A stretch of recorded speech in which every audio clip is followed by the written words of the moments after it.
नमस्कार, मैं प्रदीप कुमार और आप देख रहे हैं राष्ट्रीय समर्पण टाइम्स न्यूज़ चैनल। आपको बता दें कि 78 दिन लगातार किसानों के आंदोलन को हो चुके हैं और इस 78 दिन के जो समय में आपको बता दें कि बहुत सारी परेशानियां किसानों को झेलनी पड़ी।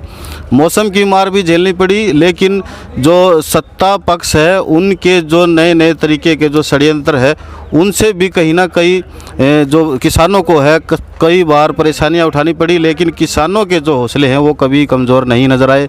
आपको बता दें कि 78 दिन के बावजूद भी आज किसान लाखों की संख्या में दिल्ली के सभी 6 बॉर्डरों पर डटा हुआ है। गोदी मीडिया यहाँ पर दिखाती है कि आंदोलन कम है, कुछ एक लोग हैं, पता नहीं क्या क्या नाम जो है किसानों को 78 दिन के अंदर जो है सत्ता पक्ष के लोगों के द्वारा या फिर ये कहे कि उनके प्रचार तंत्र के द्वारा दे दिए गए हैं। वहीं आपको बता दें कि आज हमारे साथ में किसान बिल को लेकर के जो किसानों के साथ षड्यंत्र किए जा रहे हैं उसको लेकर के तमाम ऐसी बातें हैं। लगातार हम किसान आंदोलन को कवरेज कर रहे हैं। यहाँ पर एक बात ज़रूर है, हर लोग कह रहे हैं कि दुश्मन दुश्मन दुश्मन। वहीं आपको बता दें कि चौधरी छोटूराम जी की अगर हम बात करें तो चौधरी छोटूराम जी की 2 बातों को अगर हम माने तो एक बात को कहीं ना कहीं किसान पहचान चुका है, लेकिन दूसरी बात जो उन्होंने कही कि दुश्मन को पहचानो, तो वो दुश्मन कौन है, कहाँ है, क्या है, कैसे पहचाना जाएगा? क्योंकि आंदोलन के अंदर जिस तरह से 28 तारीख को राकेश टिकैत के आंसू गिरे लोग जुड़े, लेकिन 26 जनवरी को जिस तरह से जो घटनाक्रम हुआ वो आपने सबने देखा। जिस तरह से किसानों के आंदोलन को बदनाम करने की कोशिश की वो भी आपने देखा। वहीं आपको एक चीज़ और बताते चले कि जो ये आंदोलन है, किसान आंदोलन जो है, ये किसान आंदोलन ना रह करके अब ये देशव्यापी राष्ट्रव्यापी आंदोलन बन चुका है। भले ही जो है गोदी मीडिया ये ना कहे, लेकिन हमारा ये मानना है क्योंकि इस आंदोलन को भले ही किसान लीड कर रहा हो, लेकिन इस आंदोलन के अंदर हर वो वर्ग है, हर वो तबका है जो कि इस सत्ता पक्ष पार्टी से किसी न किसी तरीके से नाराज़ है। चाहे फिर हर क्षेत्र को निजीकरण की बात हो, एयरपोर्ट बेचने की बात हो, रेलवे बेचने की बात हो, तमाम जो राष्ट्रीय जो हमारी धरोहर थी उसको किस तरह से बीजेपी सरकार ने सत्ता में आते ही प्राइवेट हाथों में दे दिया है और बात करते हैं कि मैं देश नहीं बिकने दूंगा। तो तमाम ऐसी बातें हैं, उसको चर्चा करने के लिए हमारे साथ भारतीय किसान संयुक्त यूनियन के राष्ट्रीय प्रवक्ता है भूपेंद्र सिंह रावत जी है, जो कि अच्छे जानकार है, इतिहास के भी जानकार है और बहुत सारी जो अंदर की बातें हैं वो ये जानते हैं। कई ऐसे नेता है जो नेता तो है, किसान नेता है, अपने आंदोलन भी कर रहे हैं, लेकिन जो इनके पास जानकारी है वो शायद ही किसी के पास होगी। तो आज हमारे साथ में भूपेंद्र रावत जी है, राष्ट्रीय प्रवक्ता है, तो इनसे पूछेंगे। सर, पहले तो ये बताएं कि जो आंदोलन चला हुआ है, लंबा समय हो गया है, कैसे देख रहे हो आप इस आंदोलन को? मैं आपने कहा कि प्रदीप कैसा, तो मैं आपको दावे के साथ में कह सकता हूँ, मानव सभ्यता शुरू होने से लेकर आज तक इतना बड़ा अहिंसक और बलिदानी और मैं ये कह सकता हूं लोकतांत्रिक और निडर आंदोलन विश्व में कभी पहले नहीं हुआ। इतना बड़ा निडर, साहसी, बलिदानी, मतलब सरकार लाठी डंडा गोली तोप जेल कुछ भी कर दे, ये आंदोलन वापस होने वाला नहीं है। इसमें 279 लोगों की शहादत हो चुकी है, यहां से लाशें वापस जा रही हैं, किसान की जिंदा वापस नहीं जा रहे। ये दूसरी बात कह रहा हूं। तीसरी बात, हमारे किसान आंदोलन को 78 दिन नहीं हुए, जुलाई से हमारे किसान सड़कों पर हैं, 8 महीने हो गए। और मैं आपके माध्यम से कहना चाहता हूं, 27 अक्टूबर को हमने रकाबगंज गुरुद्वारे में तय किया था 6 महीने तक की तैयारी हमारी दिल्ली में आने की थी। और अब आपने सुना होगा राकेश टिकैत जी ने कहा 2 अक्टूबर तक का तैयारी हमारा हो चुका है। अब पूरा हरियाणा का एक एक परिवार, पश्चिम उत्तर प्रदेश का एक एक परिवार, किसानों ने अपने घर से अनाज, घर से दूध, घर से तमाम सब्जियां अब बेचनी बंद कर दी हैं। वो सब भंडारों में आ रही हैं। मैं आपको बताना चाहता हूं, हमारी पहली तैयारी 6 महीने की थी, अब 2 अक्टूबर तक की पूरी तैयारी हमने कर दी है। इसलिए मैं ये कहना चाहता हूं, हमारे आंदोलन का बहुत सुगध भविष्य है। संघ परिवार की मोदी सरकार को या तो यह 3 काले कानून जो हमारे देश के खाद्यान्न, खेत और खलियान को राष्ट्रीय बहुराष्ट्रीय कंपनियों के हाथों गिरवी रखने का षड्यंत्र है। मतलब सीधे शब्दों में कहूं कि भारत के लोगों की रोटी, जो हमारे पेट पालने की व्यवस्था है रोटी, उसको कंपनियों की तिजोरी में डालने का जो षड्यंत्र है वो अगर सरकार खत्म नहीं करती है तो हमारा आंदोलन वापस नहीं होगा। 2, मैं दावे के साथ में कह सकता हूं, किसान परिवार में पला बढ़ा भी कहा जा रहा है, गुमराह किए गए। मोदी जी कह रहे हैं, मोदी जी ने कहा अपवित्र है यह आंदोलन। तो मोदी जी, आपके ही पार्टी की सरकार ने राज्य में मेघालय में राज्यपाल सत्यपाल मलिक, किसान के घर में पैदा हुआ किसान का बेटा, वो बोल चुके हैं किसानों का अपमान करना बंद करो और जो किसानों की मांग है उसे पूरा करो। तो मैं ये कहना चाहता हूं कि सत्यपाल मलिक को किसने गुमराह किया? मोदी जी, हम आपसे जानना चाहते हैं, किसने गुमराह किया?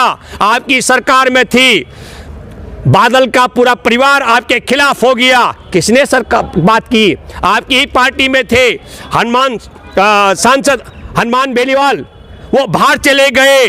और मैं आपको बताना चाहता हूं, जो किसान के घर में पैदा हुआ, किसान का मतलब सिर्फ हमारा वो नहीं जो जमींदार है, जो खेती किसानी करने वाले के बाल बनाता हो, उसके कपड़े सीता हो, उसके हथियार तैयार करता हो, उसको भी 36 के 36 जाति को हम मानते किसान परिवार के हैं।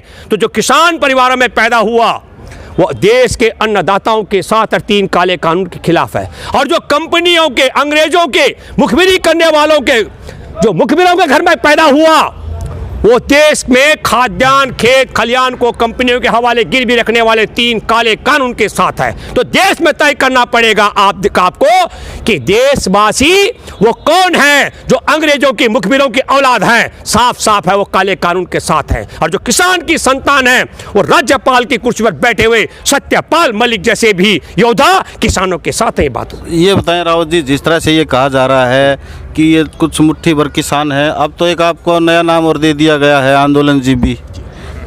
तो आप आंदोलन लगातार करते हैं, भूमि बचाओ का भी आपने आंदोलन चलाया है, बहुत सारे आंदोलन चलाए हैं, तो आप इस बात को कैसे देखते हैं कि आपको आंदोलन जीबी कहा गया? नहीं, ये जो आपने कहा कि एकदम आप जो आंदोलन जीबी कहा, उन्होंने ठीक कहा। हमारे देश के अंदर आंदोलन तो देश की आज़ादी की जंग में भी हुआ था, 1857 में शस्त्र क्रांति का, और 1917 में आए थे अहिंसा का हथियार लेकर के। बापू महात्मा गांधी की बात कर रहा हूँ। हमारे देश में क्रांतिकारी शहीद आजम भगत सिंह, अशफाक उल्लाह खां, चंद्रशेखर आज़ाद, नेताजी सुभाष चंद्र बोस, हमारे देश में संविधान के निर्माता बाबा साहेब भीमराव अंबेडकर, जिन्होंने एक बात बड़ी जोर से कही थी। क्या कहा था? उन्होंने कहा कि इस धर्म में किस जाति में पैदा होना ये मेरे हाथ में नहीं है, लेकिन मैं किस धर्म जाति से मरूंगा, देह त्याग करूंगा, ये मेरे हाथ में। उन्होंने उस धर्म का त्याग कर दिया जहां इंसान से इंसान में भेद किया जाता है। मैं ये बात इसलिए भी कहना चाहता हूं, एक बात आप सब देशवासी सुनिए, पूरे ब्रह्मांड में इंसान का जीवन चक्र सिर्फ पृथ्वी पर है, बाकी ग्रह में ढूंढा जा रहा है। और पृथ्वी पर इसलिए है, यहां पानी का एक जल चक्र है।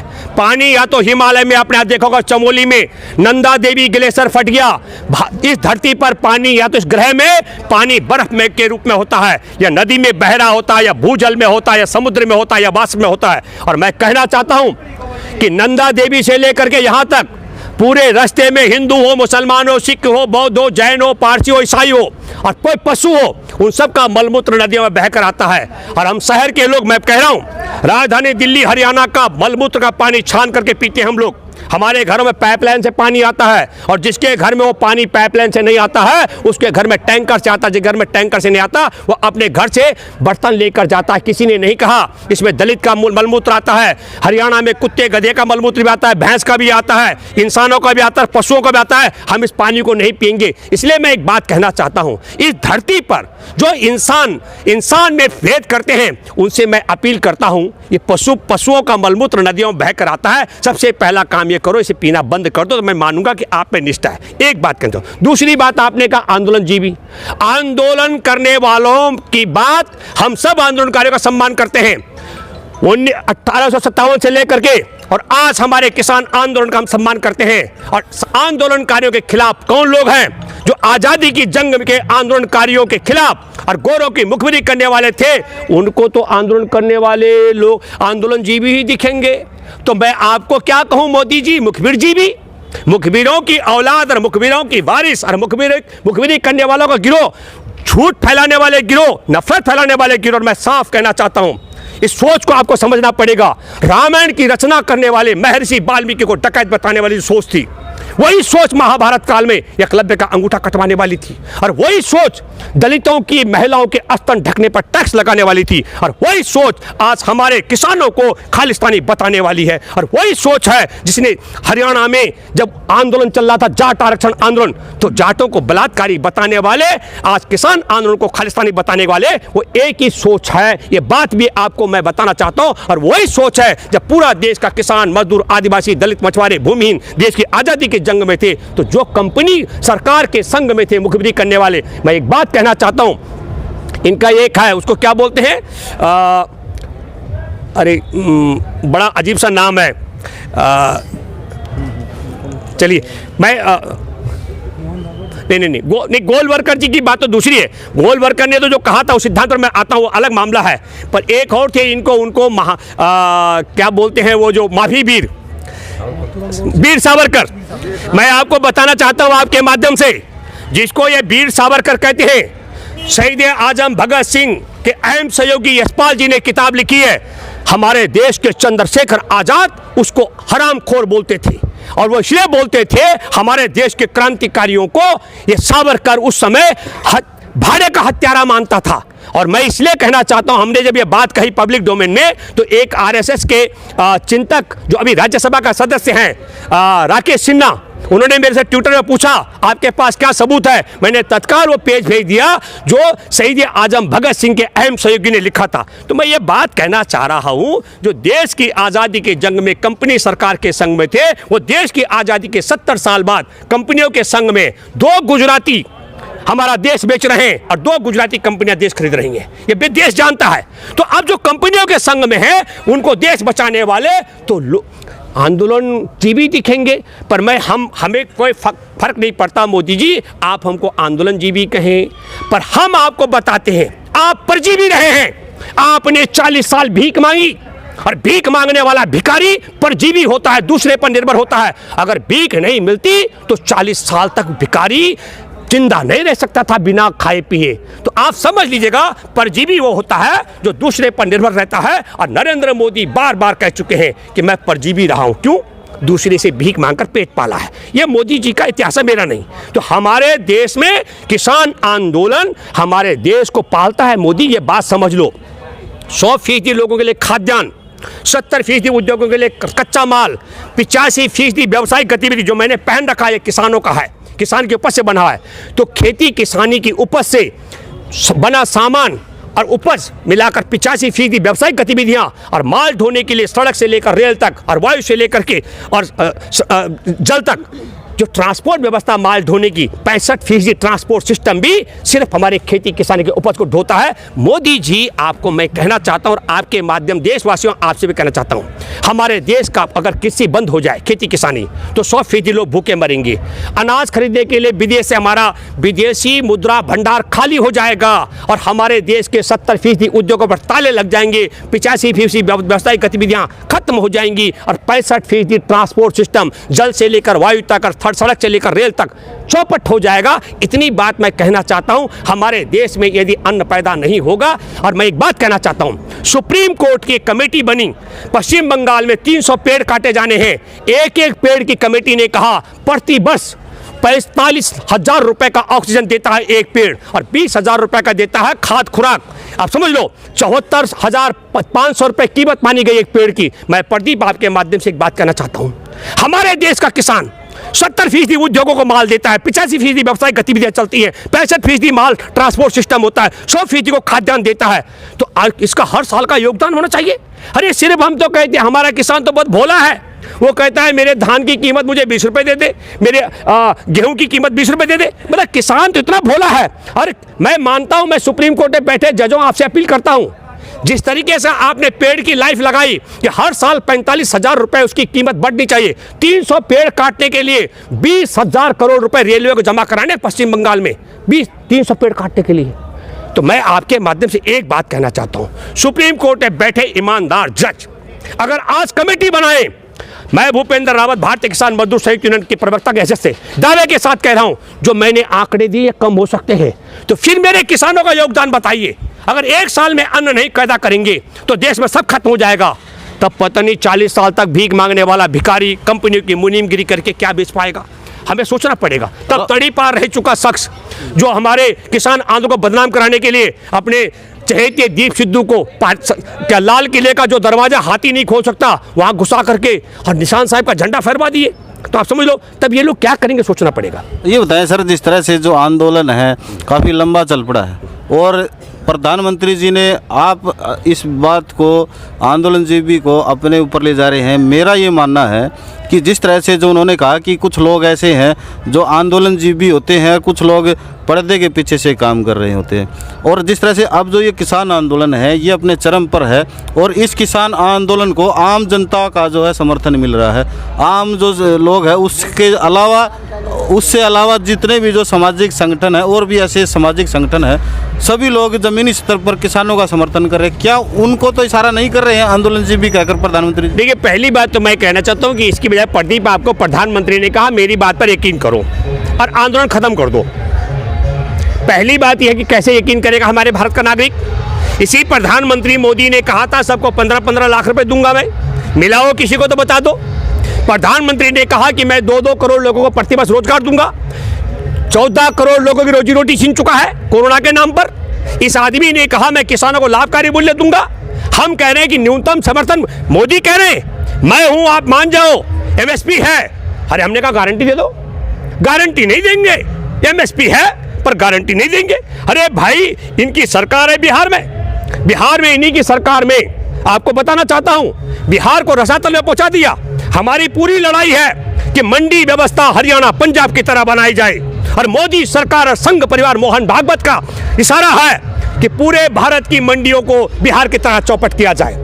तो मैं आपके माध्यम से दावा करता हूं, सुन लो मोदी और भागवत के बाप की ताकत नहीं है, पूरे भारत को तुम बिहार की मंडी में तब्दील कर दो और हम दावा करते हैं हम हरियाणा पंजाब की जैसे मंडी व्यवस्था पूरे देश में लागू कराएंगे। ये ताकत हमारे किसानों में है। अच्छा, ये जो एक मिनट जो कह रहे हैं अरे हरियाणा किसान पंजाब का किसान, ये सादत अपने थोड़ी दे रहे हैं और ये किसानों की लड़ाई मुट्ठी पर नहीं है। आपका सवाल था नरेंद्र मोदी जी, सच में तुम चाय वाले की औलाद हो तो 14,445 रेल फेरे लगाते रोजाना। भाई हमारी रेल चलवा दे मोदी, रेल। मैं दावा के साथ में कहता हूं पूरा भारत दिल्ली आ जाएगा, पूरा भारत। इसलिए ये मुट्ठी भर का मामला नहीं है। हरियाणा नजदीक है, पंजाब नजदीक है, राजस्थान का हिस्सा नजदीक है, पश्चिम उत्तर प्रदेश नजदीक है, इसलिए ट्रैक्टर से आ रहे हैं। पूरे भारत के दिल्ली किसानों को दिल्ली आने के लिए रेल चाहिए और रेल मार्ग के लिए मोदी ने बड़ी चतुराई के साथ में रेल इसलिए नहीं चला रहा है। अच्छा एक बात बताइए, हमें कोरोना है किसी में? जुलाई से हमारे किसान खुले आसमान के नीचे हैं, न कोरोना का भय, न मास्क जरूरी, न शारीरिक दूरी, और खुले आसमान में पहले रेल की पटरियों पर तेरे पड़े हैं राजधानी दिल्ली के इर्द गिर्द खुले आसमान में कड़कती ठंड में, क्योंकि 3 काले कानून को हटाने के लिए लड़ने की हमारी है मजबूरी। तो मोदी एक बात बताओ भैया, ये जो तुमने रेल रोकी हुई है इन्हें चालू करा दो। बस एक बार रेल चालू करा दे मोदी तो ये ठप्पा खत्म हो जाएगा। जो ये कहते हैं ये हरियाणा पंजाब की लड़ाई नहीं है, ये पहले इन्होंने कहा सरदारों की लड़ाई है और मैंने दावा किया सरदारों की कोई लड़ाई नहीं है, ये हमारे देश के किसानों की लड़ाई है। फिर इन्होंने कहा निशान साहिब फहराने की लड़ाई थी। हमने कहा बिल्कुल नहीं, निशान साहिब को कभी वहाँ लाल किले पर फहराने की लड़ाई नहीं थी। तो कभी इन्होंने कहा खालिस्तानी है, अब ये क्या करने लग गए, ये मुट्ठी भर हरियाणा पंजाब। अरे मोदी तुमने तो नेट काट दिया, इतने घबरा गए। आपको बताता हूँ नेट कनेक्शन काट दिए और मैं आपको माध्यम से फिर कह रहा हूँ जेल जाएगा मोदी। हरियाणा के लोग जो बीमार है ना, दिल्ली नहीं जा पा रहे इलाज कराने के लिए, उनकी जान जा रही है, जेल भिजवाएंगे। अगली सरकार जब बनेगी तो देशद्रोह का मुकदमा और हत्याओं का मुकदमा और सड़कें खुदवाने का, आतंकवाद का मुकदमा खट्टर पर चलेगा, योगी पर चलेगा, मोदी पर चलेगा। देश इनके बाप का नहीं है, देश संविधान से चलता है। असंवैधानिक है हमारी सड़कें खुदवा देना, असंवैधानिक है 5 फीट ऊंची दीवार कराना, असंवैधानिक है सड़कें खुदवा कर किले गड़वा देना, और असंवैधानिक है हमारे किसानों को अपवित्र बताना। आप समझ रहे ना, जो अब 40 साल तक भीख मांगे, जो तब पहले कंपनी सरकार के मुनीम थे, मुखबिर थे, अब कंपनियों के मुनीम बन गए, वो हमारे किसानों के चरित्र पर सवाल उठा रहे हैं। ये बताएं सर, जिस तरह से आपने बोला कि अगली सरकार आएगी तो इन पर मुकदमे लगेंगे, तो लगने ही हैं। लेकिन ये कैसे साबित होगा या कैसे लगेंगे? क्योंकि कुछ लोगों का मानना है कि ईवीएम जो है पूर्ण तरीके से भाजपा का एक वो बन चुका है, ईवीएम को हैक करने की बात कर। देखिए एक बात मैं कहना चाहता हूँ आपके माध्यम से, अगर पॉलिटिकल सवाल आपका है प्रदीप, तो मैं सीधा जवाब दूं। हमारे देश में दो किस्म की लड़ाई है। एक बड़ी लड़ाई हमारे देश में है अपनी रोजी रोटी व्यवस्था को बचाने की, और एक दूसरी बड़ी लड़ाई है वो है धार्मिक आधार पर समानता का अधिकार की लड़ाई। तो जो दलित और पिछड़, मैं बता रहा हूं, जो वंचित है, जिनको मंदिरों में नहीं जानते थे, इन्हीं के गुर्गे, जो देखिए कितना बड़ा खेल है। इन्होंने एक चतुराई के साथ बताता हूं, हमारे देश में आरक्षण व्यवस्था है, 51% जनरल कोटे को था। कितना? 51%। अब 51% जनरल कोटे को होने पर अलग अलग राजपूत भी, जाट भी, गुजर भी, कई जातियां खड़ी हुई, हमका आरक्षण दो। बोले एक काम करते हैं, 10% आरक्षण जनरल को दे देते हैं। मैं बताना चाहता हूं, सुनो मेरे प्यारे देशवासियों, समझ लो कि जनरल कोटे के लोगों की संख्या थी 50, तो उनको रोटी मिल रही थी 51। अब उन 50 लोगों को जो 51 रोटी मिल रही थी, उनमें से कम 95% लोग जो 8 लाख से नीचे वाले हैं, उनके हिस्से चली गई 5.5 रोटी। अब कितने बचे? 5%। पढ़े लिखे हो जो मैं आंकड़ा बता रहा हूं, पहले जनरल कोटे पे थी 51 सीट, 100% जनरल लोगों को। अब उनमें से 85% आबादी को मिलेंगी 10 सीट, 10 रोटी। समझ लो कि आपको पहले 51 रोटी मिलती 100 लोगों को, अब 95 लोगों को मिलेंगी 10 रोटी और 5 लोगों को मिलेंगी 41 रोटी। उसमें भी कितनी चतुराई के साथ में, और जो इनके गुर्गे हैं मूर्ख, उन्होंने ताली बजा दी, अच्छा जनरल को भी आरक्षण हो गया। और मैं ये बात इसलिए कहना चाहता हूं, एक बेटी थी रिजर्व कोटे से, और वो रिजर्व कोटे से वंचित रह गई क्योंकि उसमें सीट भर चुकी थी। उसने दिल्ली हाई कोर्ट में आवेदन किया और कहा मैं जनरल कोटे से चाहती हूं कंपटीशन में। दिल्ली हाई कोर्ट के बाद सुप्रीम कोर्ट गए, सुप्रीम कोर्ट ने एक प्रावधान दिया, जो रिजर्व कोटे से होगा उसका जनरल कोटे में किसी भी कीमत पर वो मान्य नहीं होगा। और मैं कहना चाहता हूं, जिस तरीके का प्रावधान, तो जिसका माँ बाप रिटर्न टेस्ट करके 8 लाख रुपए से ज्यादा की अपनी वार्षिक आय नहीं दिखाएंगे, वो सब लोग 95% उस आबादी में है जिनके हिस्से 10 रोटी रहेंगी। और वो लोग जो बाकी के 5% है, उनको 41% आरक्षण मिलेगा ऑटोमेटिकली। किसको? जो सबसे धनवान तबका 8 लाख रुपए से अधिक आमदनी वाला, उनको मिलेगा 41% आरक्षण, उनके लिए हो गया। ये बात मैं उनके लिए कहना चाहता हूं जो मूर्ख आरक्षण की मांग करते हुए बर्बाद हो गए और जो आरक्षण का विरोध करते थे। मैं उन लोगों से कहना चाहता हूं, मैं भूपेंद्र रावत मोदी ने जो गुमराह करूंगा। आंकड़े आपके सामने हैं, इसलिए मैं कहना चाह रहा हूं, इस पूरी व्यवस्था को भी आपको समझना पड़ेगा। कितनी चतुराई के साथ इन्होंने उनको भी ठग दिया जो आरक्षण की मांग कर रहे थे, और उनको भी बर्बाद कर दिया जो धार्मिक समानता की बात करते, उनको इतना साथ बैठ जाओ। लेकिन फिर आपको सोचना पड़ेगा, केरल के मंदिर का उदाहरण आपके सामने है, जो महिलाओं का मंदिर है, वहां पर क्या स्थिति होती है आपको मालूम है कि नहीं? तो मैं ये बात इसलिए कहना चाह रहा हूं, आज बहुत बड़ी आबादी गुमराह हो करके जो संविधान की पट्टी जलवाने वाले लोग हैं, जो मैंने फिर कहा कि महर्षि वाल्मीकि को डकैत बताने वाले, एकलव्य का अंगूठा कटाने वाले, दलित की महिलाओं पर टैक्स लगाने वाले, संसद की चौखट पर संविधान की पट्टी जलाने वाले, जाटों को बलात्कारी बताने वाले, आंदोलन को, किसान आंदोलन को खालिस्तानी बताने वाले, उनके साथ बैठ गए हैं। आप लोग सुधर जाओ, ये आपको बर्बाद करने के लिए आए हैं। सर ये बताएं कि जिस तरह से आप सारी बातें बता रहे हैं, मेरा ये एक सवाल और है यहाँ पर, जैसे कि पीछे 26 तारीख को ये आरोप किसानों के द्वारा लगाए गए कि भाई जो 26 तारीख को जो घटना हुई है वो आरएसएस के गुंडों ने करा है, या फिर बीजेपी के समर्थकों के द्वारा किया गया है, या फिर इन्हीं के आदमी के द्वारा किया गया है। अब जिस तरह से इतना लंबा जो आंदोलन चला हुआ है, अब क्या गारंटी है, अब कैसे इन चीज़ों से आप निपटने की कैसे योजना बना रहे हैं? देखिए, आपने जो सवाल किया प्रदीप, मैं सब दर्शकों को कहना चाहता हूं, जिस दिन से हमारा किसान आंदोलन शुरू हुआ तब से लेकर संघ परिवार की सरकार हमारे आंदोलन को ख़त्म करने, बदनाम करने और इसको किस तरह तोड़ देने का चरित्र चल रही है। वो उसी चाल का हिस्सा था। जो पहली बात समझिए कि लाल किले पर कोई गुंडे नहीं गए। लाल किले पर आरएसएस बीजेपी का एक बड़ा नेता है, उसका नाम है दीप सिद्धू, जिसका फोटो नरेंद्र मोदी के साथ है। मेरा फोटो मोदी के साथ नहीं है, और मेरे जैसे किसी व्यक्ति का हो ही नहीं सकता। अमित शाह के साथ है। दीप सिद्धू का फोटो, एक हेमा मालिनी है इनकी नायिका भी और एक्टर, उनके साथ भी है। एक और है सनी देओल, उसके साथ में फोटो है। पर एक बात बताना चाहता हूं, हमारे पूरे किसान आंदोलन को निशान साहिब का झंडा फहराने तक सीमित कराने का षड्यंत्र था। हमारी तो मैं आपको फिर कहना चाहता हूं, दीप सिद्धू भारतीय जनता पार्टी के सांसद सन्नी देओल ने 6 दिसंबर को ट्वीट करके कहा कि दीप सिद्धू मेरा आदमी नहीं है। हम में से किसी ने पूछा दीप सिद्धू किसका आदमी है? नहीं पूछा हमने। तो वो क्यों बताया? क्योंकि तब तक मोहन भागवत के गुर्गे उसको हमारे आंदोलन में फिट करके और निशान साहिब का झंडा फहराने तक कन्वर्ट कर चुके थे। तो पहली बात मैं कहना चाहता हूं कि दीप सिद्धू और लखा, ये 2 लोग इनके बहुत नज़दीकी लोगों में से हैं।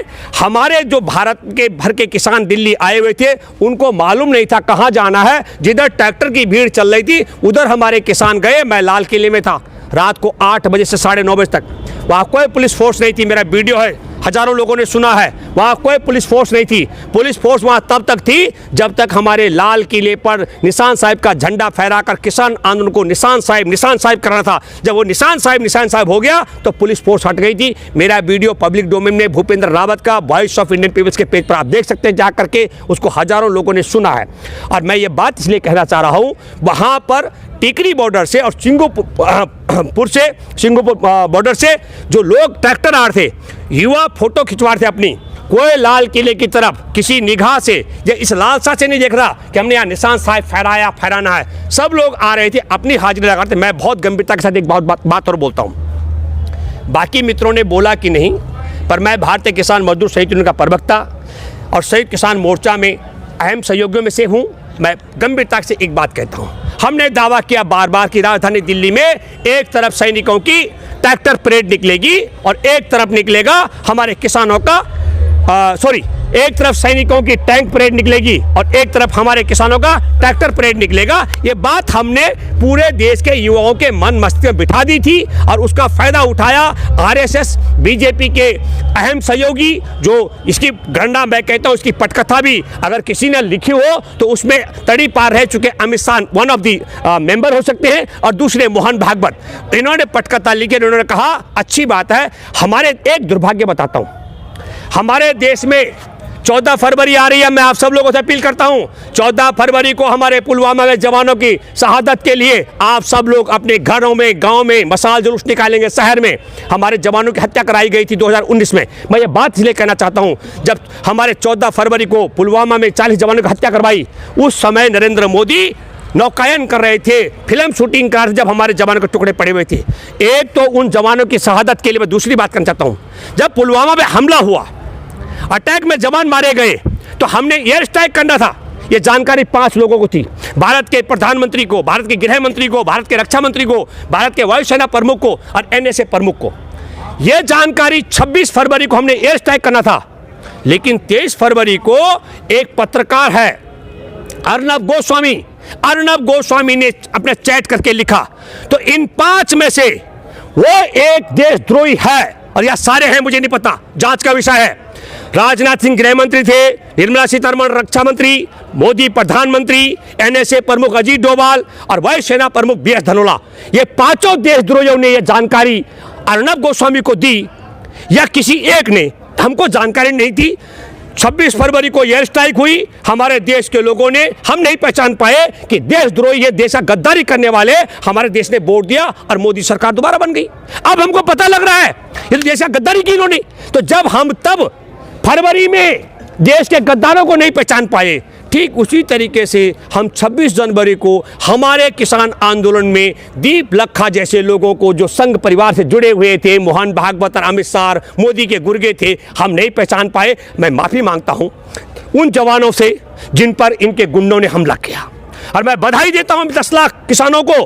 हमारे किसानों ने दंगा नहीं किया, 10 लाख किसी की रेहड़ी नहीं लूटी, किसी की बेटी को नहीं छेड़े, किसी बुजुर्ग को नहीं छेड़े, किसी दुकान को नहीं लूटा।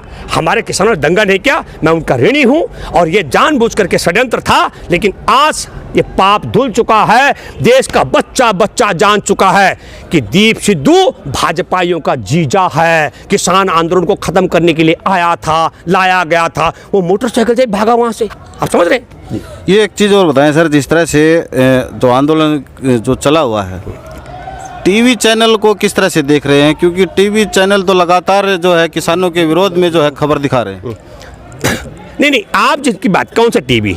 आप गोदी मीडिया, जो टेलीविजन ये दिखाता था कि 120 मीटर नीचे 2000 के नोट पर चिप होगी और वो 2000 का नोट जो है पता लग जाएगा कहाँ रखा है। मेरा टेलीफोन है 15,000 रुपए का, मैं उसको ऐसे ऐसे घुमाता हूँ मेरे घर पर, उसके नेटवर्क काम नहीं करते एमटीएनएल के। हमसे कहा जा रहा है निजी कंपनी आएगी, बहुत फायदा हो जाएगा। मैं आपको बताता हूँ, जब मोदी चाय बेचता था हमारे घर में, तब से टेलीफोन है। मैं दावा करता हूँ मोदी को, हमारे घर में सैटेलाइट चलने वाला मोबाइल टेलीफोन था गांव में, जब ये चाय बेचता था। हम ये कहना चाह रहे हैं, मैं दिल्ली में नरेंद्र मोदी आया उससे पहले मेरा एमटीएनएल का नंबर है और मेरा एमटीएनएल का नेटवर्क काम नहीं करता क्योंकि निजी कंपनी ने सारे टावरों पर कब्जा कर लिया। और वो कह रहा है हमारे देश में निजी मंडियां आ जाएंगी तो सरकारी को फायदा होगा। और हम देशवासी, हम देश के नागरिक कह रहे हैं हमें निजी मंडी नहीं चाहिए, सारी की सारी सरकारी मंडी चाहिए। और एक बात और बताता हूँ, हमारे देश में बैंक भी प्राइवेट थे, इंदिरा जी ने सरकारी किए। हो सकता है ऐसी सरकार आ जाए। अभी तो मोदी क्या कर रहा है, ये जो अभी बजट आया किसान के लिए 1 रुपए नहीं है। बजट किसके लिए है? बोला हम रेल बेचेंगे, एयरपोर्ट बेचेंगे, हमारा क्या कहते हैं सड़कें बेचेंगे, मतलब भारत को ओएलएक्स पर बेचेंगे। हमारे एक मित्र ने कहा यार मोहन भागवत को बेचो ना, कितने का बिकता है, 2-4 रुपए का बिकेगा कि नहीं बिकेगा? अरे मोदी अमित शाह तुम अपनी भी कीमत लगाओ, पता लग जाए अगर ये भाजपाई ओएलएक्स पर अपने को बेचे, इनका कोई खरीदार, हाँ अदानी अंबानी तो खरीदेंगे नहीं, पर जनता में कोई नहीं खरीदेगा इसकी उम्मीद मुझे नहीं लगती है। तो हम ये कहना चाह रहे हैं, एक बात मैं फिर कहना चाहता हूँ, मोदी ने संसद में कहा, वो सवाल आपने नहीं किया, मोदी जी ने कहा हमसे कुछ मांगा नहीं गया है, हमने तो ऐसे ही बना दिए शिक्षा का कानून। पहली तो बात है मोदी ने नहीं बनाया। मैं आपको बताता हूँ, बहुत बड़े शिक्षाविद हैं अनिल सतगोपालन, उन्होंने राइट टू एजुकेशन का अभियान चलाया। मोदी ने कहा हमने किसान निधि दी है, झूठ बोलते हैं मोदी।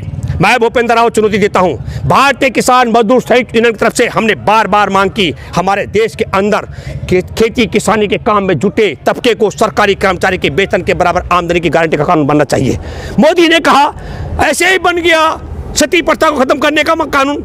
अरे राजा राम मोहन राय ने लड़ाई लड़ी, एक भी कानून भारत में ऐसा नहीं बना। हाँ, पर एक बात जरूर हुई है, हमारे देश में जो कानून बना भूमि अधिग्रहण का 2013 का, उसको खत्म करने का कानून 3 बार अध्यादेश जारी किए मोदी ने, उसकी भ्रूण हत्या कर डाली। और मैं आपके माध्यम से एक बात कहना चाहता हूं, काश हमारे किसान उस समय हमारे साथ ऐसे खड़े होते।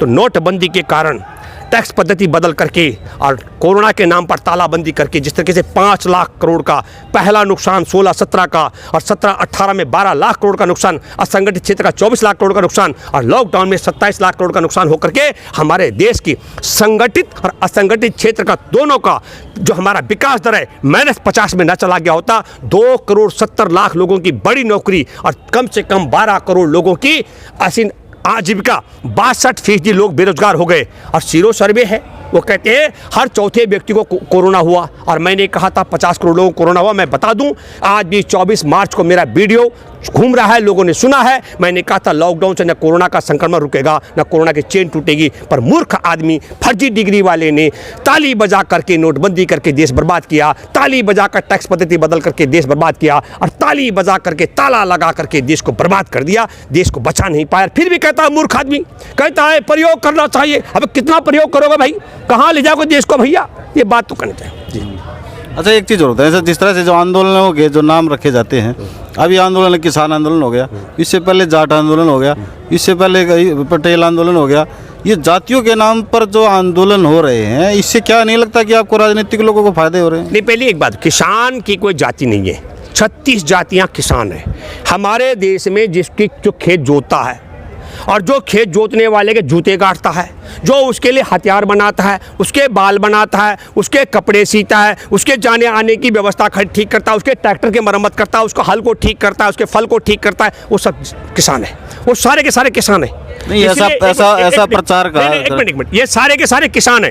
प्रचार कौन क्या करता अपने लाभ के लिए छोड़ दीजिए। अब जातिगत का मसला आप इसलिए कह रहे हैं, जातिगत का मसला इसलिए है क्योंकि एक बात बताइए, ये आरक्षण की मांग क्यों चल रही है? जब मोदी ने कहा मैं 2-2 करोड़ को रोजगार दूंगा, तो भारत में मेरे न चाहने के बावजूद बहुत बड़ी संख्या में लोगों ने वोट दिया। ये मशीन का खेल नहीं है नरेंद्र, मैंने कहा ये चालाकी है।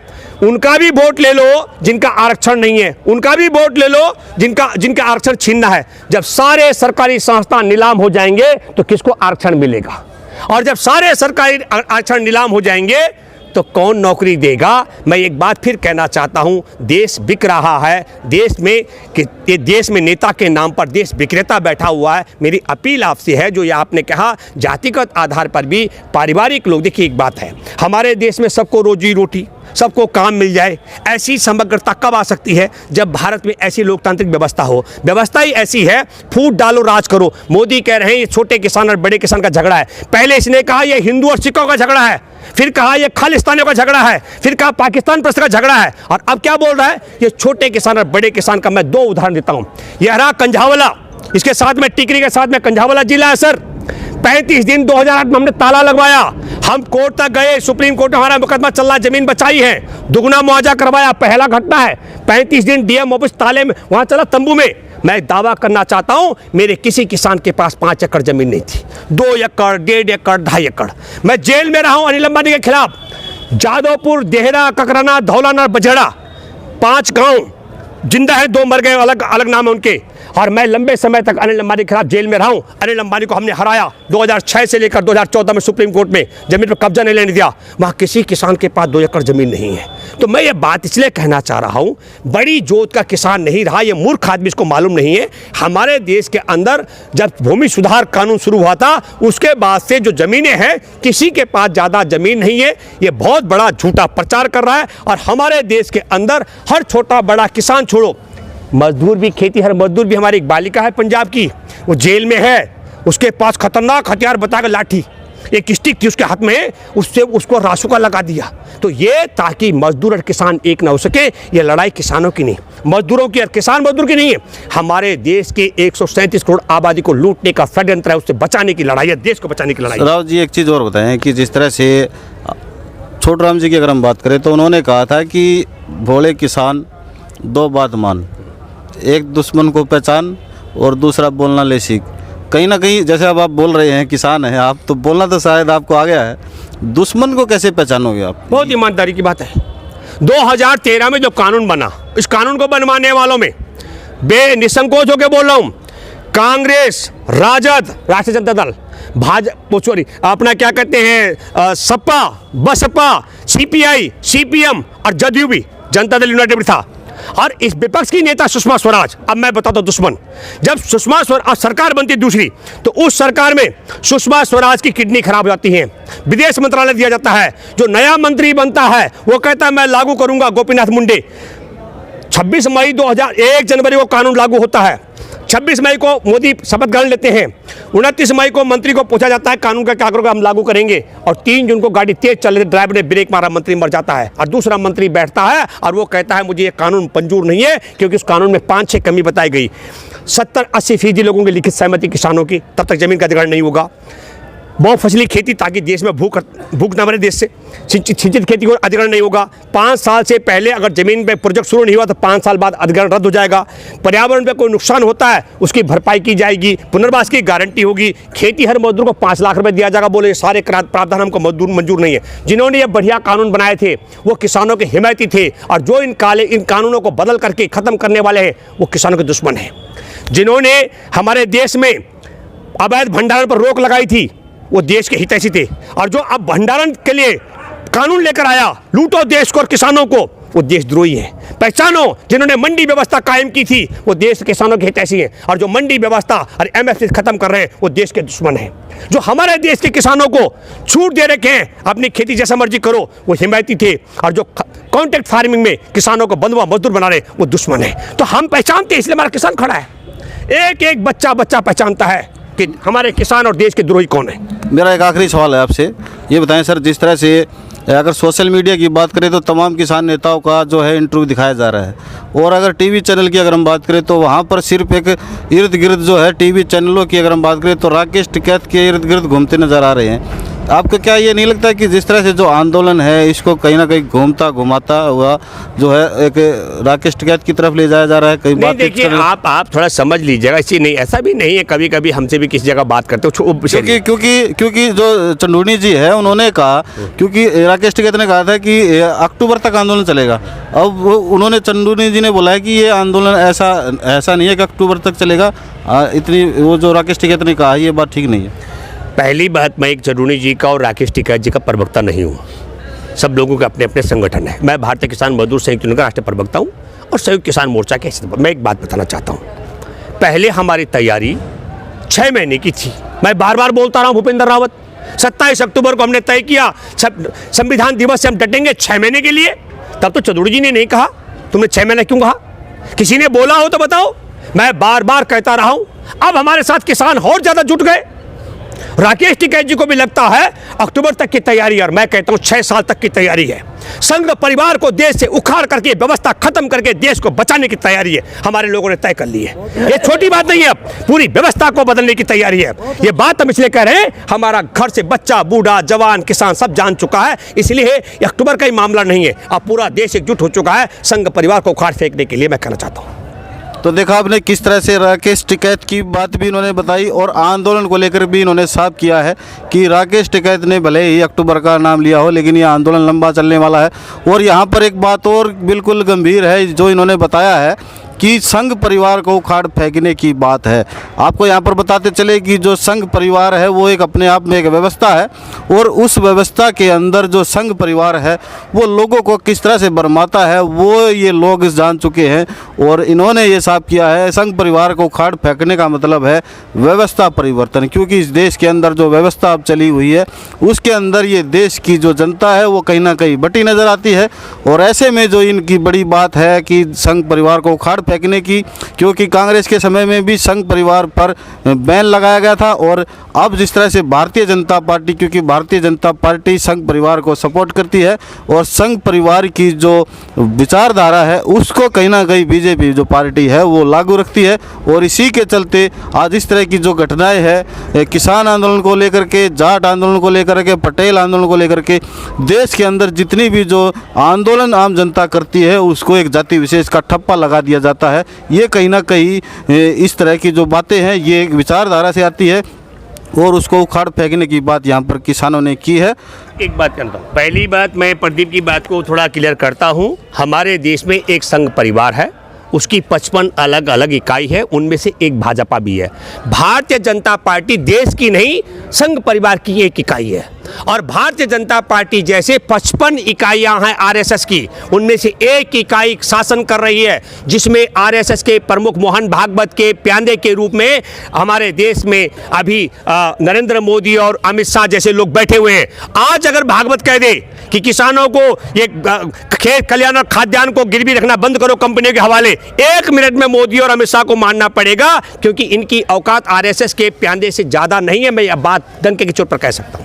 तो आपने देखा बिल्कुल किसानों का साफ कहना है कि आंदोलन जब तक चलेगा, जब तक बिल वापसी नहीं होगी। और भी बहुत सारी जो बातें हैं किसान नेता ने कही है, भूपेंद्र सिंह रावत ने, और इनका बिल्कुल कहना भी ठीक है। जिस तरह से जो आंदोलनों को ख़राब कर दिया जाता है, जात पात के नाम पर आंदोलन को बांट दिया जाता है, लेकिन अब की बार जो ये आंदोलन हुआ है ये आंदोलन किसानों के द्वारा लीड किया जा रहा है, लेकिन इसको समर्थन जो है पूरे देश की जो जनता है, चाहे फिर वो कोई भी कास्ट हो, कोई भी कम्युनिटी हो, हर वर्ग का यहाँ पर समर्थन इस किसान आंदोलन को हो रहा है। और ऐसे में सरकार को हिलाने की पूरी रणनीति किसानों के द्वारा बना ली गई है। और जैसा कि अभी आपने सुना, भूपेंद्र जी रावत ने कहा कि व्यवस्था को बदलने की पूरी तैयारी है। तो कहीं ना कहीं ये लगता है कि अब कुछ ना कुछ होने वाला है, सरकार को भी सोच लेना चाहिए। कैमरा पर्सन सागर के साथ मैं प्रदीप कुमार, बहादुरगढ़ से।